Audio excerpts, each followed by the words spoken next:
CTV Edmonton, local breaking news with Brendan Purdy. They want to revitalize downtown. Guess what? It doesn't really happen when you can't get there. Tonight on CTV News, traffic troubles. A bridge closure is causing difficulties for downtown businesses and commuters. Thanks for joining us. The closure of a busy bridge has cut off yet another route to Edmonton's downtown core. City councillors are calling for change, and local businesses say they don't know how long they can hang on. CTV's Connor Hogg reports. It's a quiet day at Heart of the Home on High Street.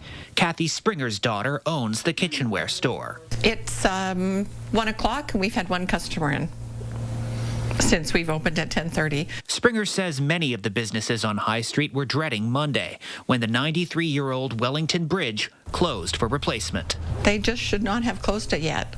Wait until 104th was finished, right? They want to revitalize downtown. Guess what? It doesn't really happen when you can't get there. With another route to downtown cut off because of construction, city councillors say they're hearing more complaints. We still don't really have a solution for how people are going to move around in this city until we get some bridge capacity back. It's affecting a lot of people's journey today, and it's really frustrating. Tim Cartmel wants to see moving cones in construction zones throughout the day so more drivers can get through. It was echoing silence from what I heard, honestly. I think that there's some acknowledgement that there's a concern, but I don't know that very many people share this journey. It's this cumulative impact that's hitting people really hard and having a genuine impact on their quality of life. Andrew Knack says keeping lanes open through construction has been tried in the past. He wants to see expedited construction, already being used on West End LRT construction on all other projects. If they're only allowed to work 8 to 12 hours a day, you have your setup time in the morning, you have your takedown time in the evening, and that in itself means you're not doing as much construction as you could by allowing that 20 to 24-hour construction cycle. I think that's going to be a model going forward. The city estimates construction on the Wellington Bridge will take until October 2026. The next few months will determine whether Heart of the Home will be open along with it. We will know with the Christmas season, because if we don't do well, we probably won't be here next year. Connor Hogg, CTV News, Edmonton. Edmonton elections needs more help when voters head to the polls next month to elect a new mayor and council. A hiring fair to fill roughly 1,000 positions started today at Norquest College. Recruiters are looking for workers to help with half-day ballot counting once voting stations close on Election Day, Monday, October 20th. The returning officer says there are still plenty of opportunities for people to come out and be part of the team. We wanted to just really promote this particular opportunity at Norquest because we do think that it really suits some students because the shifts will be starting predominantly after their school classes finish. Roughly 4,000 positions have already been filled to staff voting stations during advanced voting and Election Day. An outbreak of Salmonella infections has been linked to dog food and treats, with 27 human illnesses reported across Canada, including 13 right here in Alberta. However, the Public Health Agency isn't releasing the specific cities, citing privacy reasons. The agency says the source has been isolated to dog food and treats. However, the ongoing investigation hasn't narrowed it down to a specific brand. These cases date back to February and have become more frequent in recent months. They can pass it on through kissing you or when you manage their feces when they're outside. So those are ways that people can be exposed to bacteria through dogs. When you're handling dog food, it feels funny on your hands anyway, so you kind of wash them anyway. Like, I don't know, I wouldn't want to eat after immediately touching her food. Signs of the illness in humans include a headache, fever, and chills, which leads to stomach cramps and diarrhea. Hexamer says the best measure to combat exposure to a salmonella outbreak is to consistently wash your hands after handling any dog food or treats. The province is celebrating another step in its recovery-focused care model for people facing addictions, the opening of a new detox centre in West Edmonton. The George Spady Society is running the Aurora Centre on Stony Plain Road near 156th Street.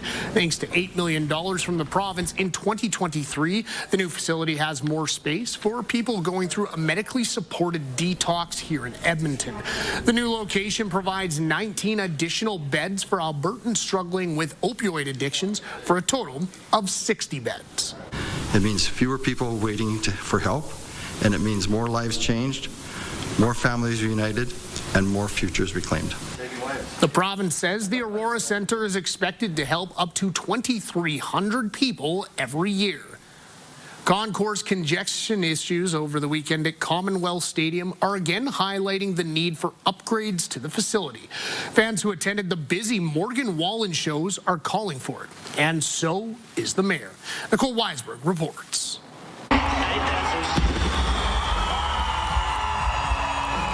While most fans who attended country music star Morgan Wallen's shows over the weekend shared their favorite moments, there were also posts like this about discomfort from the crowds. It was wall-to-wall on the concourse. Couldn't really move around that well. The congestion was apparent to concert goer Jason Starozik as soon as he entered the gates. I didn't get to see Miranda Lambert when we went in.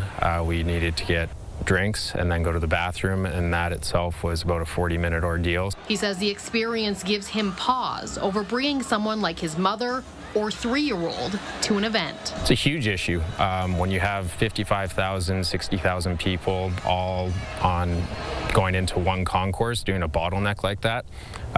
It's not safe. The director of Commonwealth says during events like this, there was an active command center where staff monitor and respond to issues live using over 175 cameras. When we did notice that there was some pinch points, we were able to stop entry at certain gates, be able to turn people around. Heather Suter also says 2 sections of the concourse were extended beyond the gates.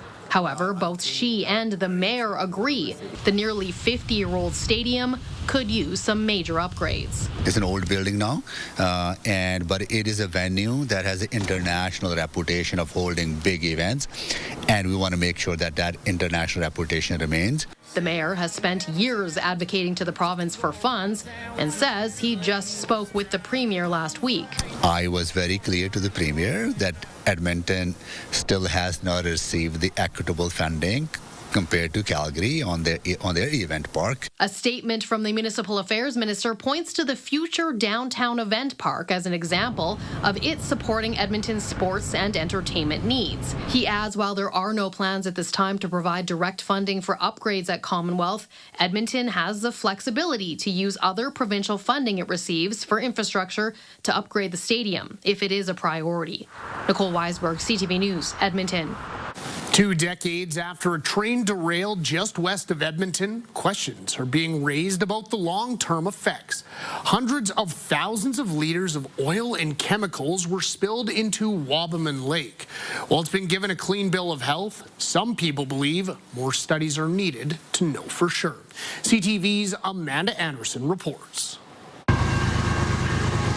Trains run through this spot west of Wabamun several times a day, a spot known as Ground Zero, where 20 years ago this past August, more than 40 cars went off the tracks. The deputy fire chief at the time remembers the call like it was yesterday. We found the 15 rail cars that were leaking crude oil and a number of other cars that were spewing out other hazardous materials. More than 700,000 liters of oil and chemicals spilled into Wabamun Lake. About 9 o'clock, the wind come up from the northwest, and it broke the booms all apart, and the oil started to move. Cleanup took about 18 months to complete at a cost to CN of more than $100 million. A report prepared for the Wabamun Watershed Management Council on the environmental health of the lake, released nearly a decade after the spill, showed there was no long-term effects, and the lake given a clean bill of health. I think the state of the lake is excellent. regardless of the level of it. We fall back to trusting Alberta environment, they have deemed that the lake is, safe for fisher consumption. But again, that's not to say that everyone believes that, and also for swimming and use of the lake. And fish have been reintroduced over the years, but Sue Stiles says there's reasonable belief the spill and the work done to clean it up continues to impact numbers and sustainability of fish in the lake. Water quality tests are also now done regularly, but Stiles says the Watershed Council can't afford comprehensive tests. We are not at this point monitoring for PAHs, for the polyaromatic hydrocarbons. She says not continuing to study the impact of the spill on this freshwater lake is a missed opportunity to clear up questions and concerns many still have to this day. There has been little interest in pursuing additional studies. I think one of the factors is we find a residual contamination 20 years later, then what do we do about it? Still, the Watershed Council plans to pursue the issue with government and CN in the future. Amanda Anderson, CTV News, Wabamun. The Alberta government is changing its industrial carbon tax program. It says companies can avoid paying provincial fees based on emissions by spending on their own emissions reduction projects instead. Premier Danielle Smith says the move would support economic growth while ensuring companies work to lower emissions. She says the province is also allowing smaller companies that don't meet the emissions threshold to opt out of the carbon pricing system for 2025. Smith says the changes will be introduced this fall. A grade 12 student at Old Scona High School is using his skills and free time to help people around the world. As CTV's Merrick Takash shows us, he's making prosthetic limbs for people in Uganda. Two side-by-side 3D printers are working overtime in Isam Tahir's living room. Years ago, Tahir spotted a 3D printed dragon at a farmer's market. Soon after that, he started making his own dragons, something that would soon come in handy for a different project. I kind of kept that skill with me and slowly started to develop it till I could actually turn my hobby and my skill into something that could actually make a difference in the world around us. Now the 16-year-old is using his printing equipment to help people in Uganda who are in need of prosthetic limbs. It honestly just feels like a way that I can, turn my passion into something tangible. And I'm really fulfilled, and I really hope that these arms make a long-lasting difference in those people's lives. The organization he's been working with is based in Saratoga, California.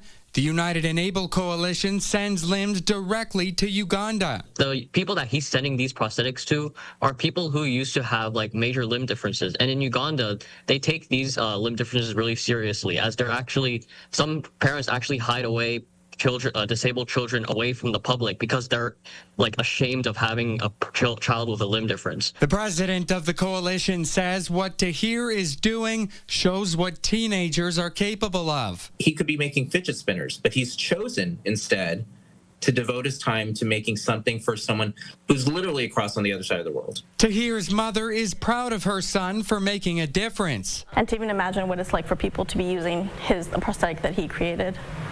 I think it's just amazing. Tahir's work has already put 2 arms on people in Uganda. I hope to send the next one as soon as possible, just because now that I've developed this skill, I kind of want to use it more and more.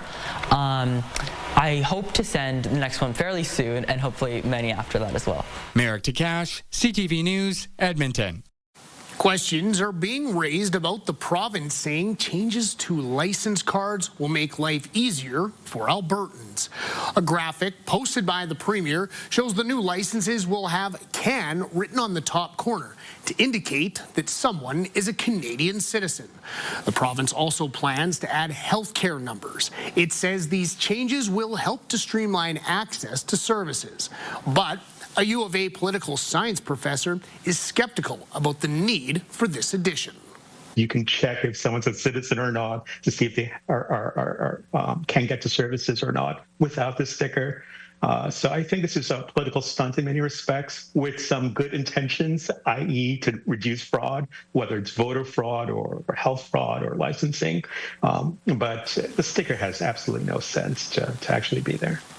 The press secretary to the Minister of Service Alberta says the marker is about saving time and empowering you to navigate daily life with ease.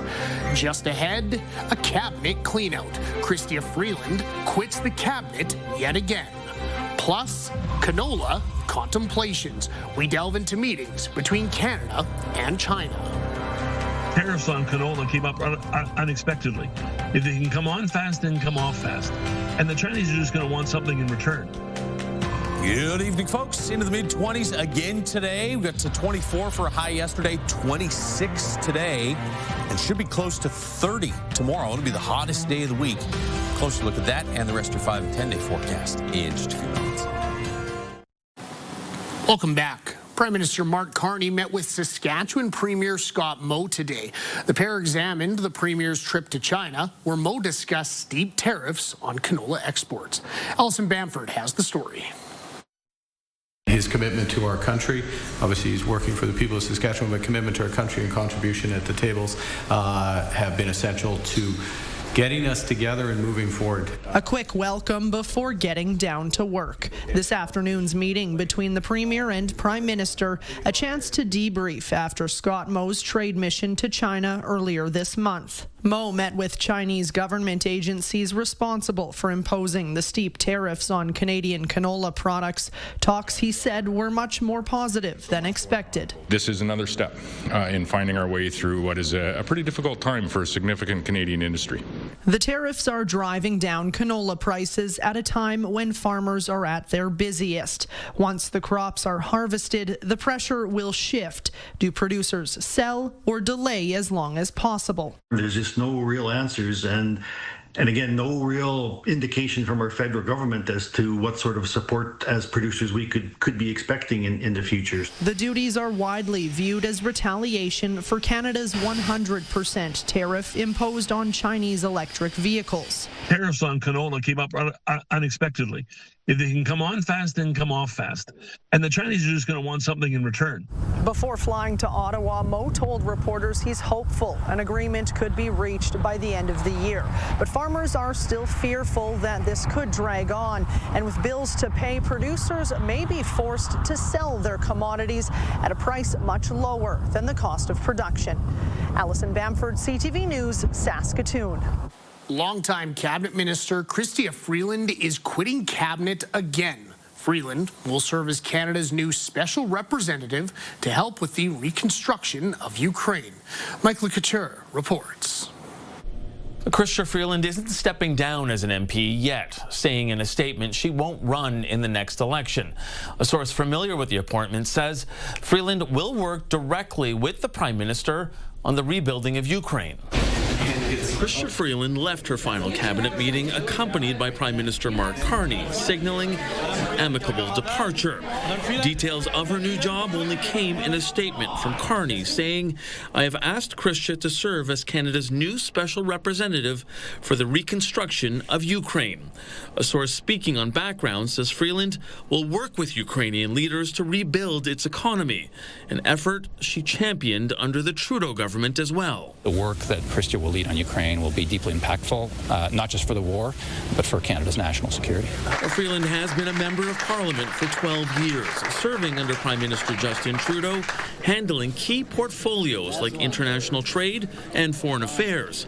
She also led the negotiation for the Canada-US-Mexico trade agreement. She's had literally every tough assignment there is in government, and she's done it with extraordinary flair, and she's done a great job. In 2020, Freeland became Canada's first ever female finance minister. 4 years later, she resigned from Trudeau's cabinet with a blistering letter criticizing the Prime Minister and costly political gimmicks, a move that led to Trudeau's own resignation less than a month later.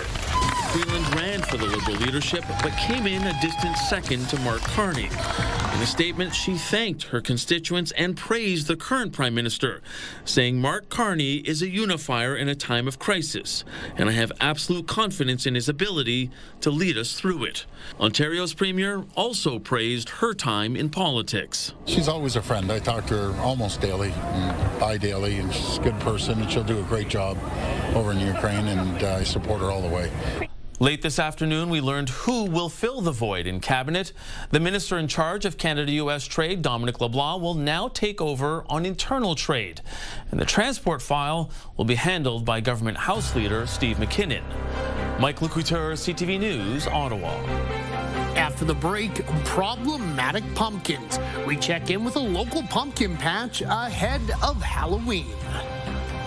Go and open up, and then people come out and, oh, sorry, within an hour we're sold out. It just doesn't work. I didn't want to disappoint people.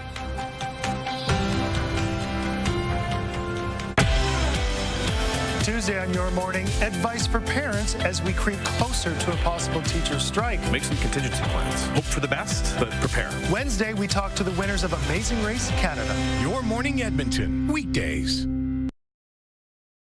Programming brought to you by James H. Brown Injury Lawyers, the heavy hitters of injury law. Welcome back. It was a cool start to the day today. It's 6 degrees, but you can see that's right around average for this time of year, middle of September.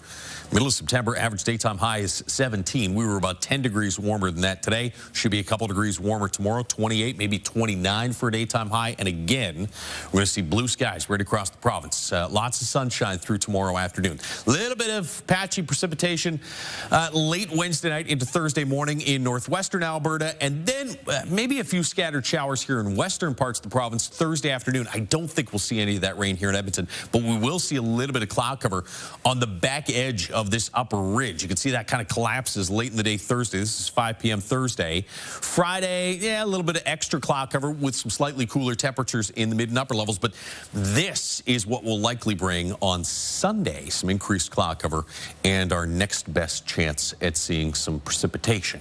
There were temperatures today. Big warm up tomorrow in the dark reds. There's Thursday, still pretty warm off to the east and southeast of Edmonton. We'll be in the mid-20s, it looks like, for Thursday, Friday. Saturday, I've got 26 in the forecast.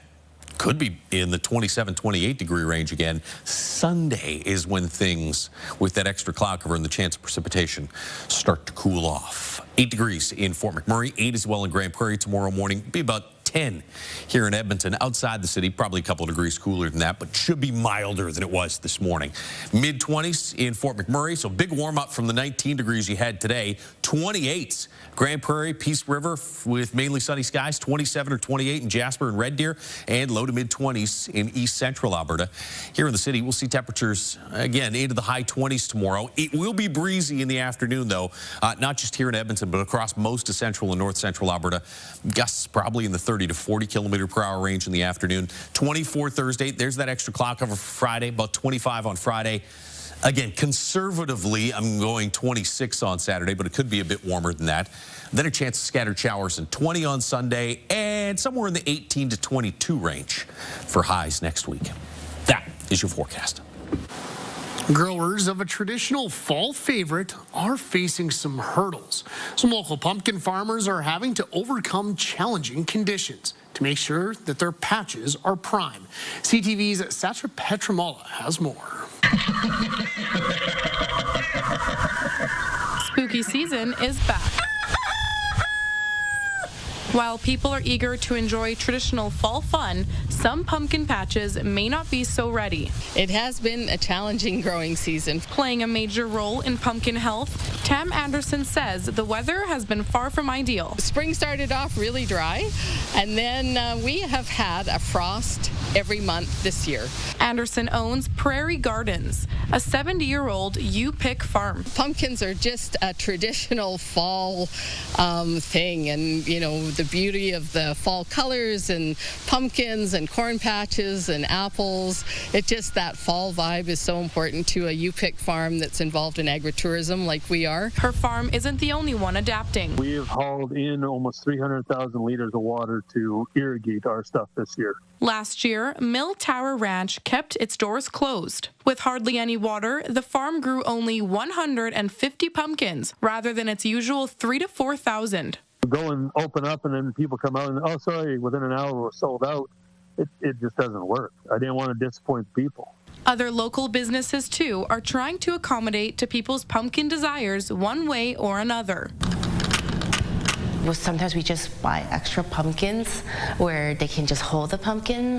It has that same vibe. Despite the pumpkin setback, a fun-filled autumn season is still promised. The whole extended family actually gets to spend some time together, making some memories and having the best time of their lives at a pumpkin farm. Sasha Pietramola, CTV News, Edmonton. That's all from us tonight. Have a great Tuesday night. We'll see you back here tomorrow at 11:30. Until then, take care and goodbye for now.